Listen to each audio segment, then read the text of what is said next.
বন্ধু, এটা হচ্ছে আদিনা রেলওয়ে স্টেশন। ঢুকছি আমরা আদিনা রেলওয়ে স্টেশন। বাবারে ইলেকট্রিক তার কত বড় লম্বা দেখুন।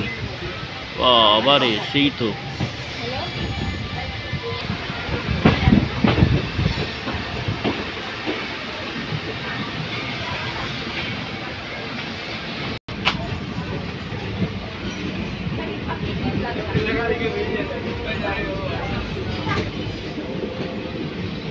এই হচ্ছে আদিনা রেলওয়ে স্টেশন, মালদার জেলার আদিনা রেলওয়ে স্টেশন। দেখুন আদিনা, মালদা জেলার আদিনা রেলওয়ে স্টেশন।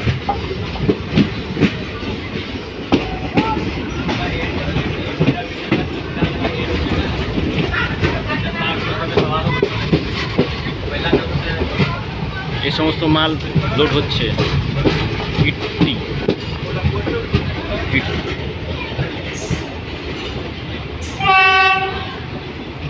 2 নম্বর প্ল্যাটফর্ম। এটা হচ্ছে 2 নম্বর প্ল্যাটফর্ম আদিনা রেলওয়ে স্টেশন।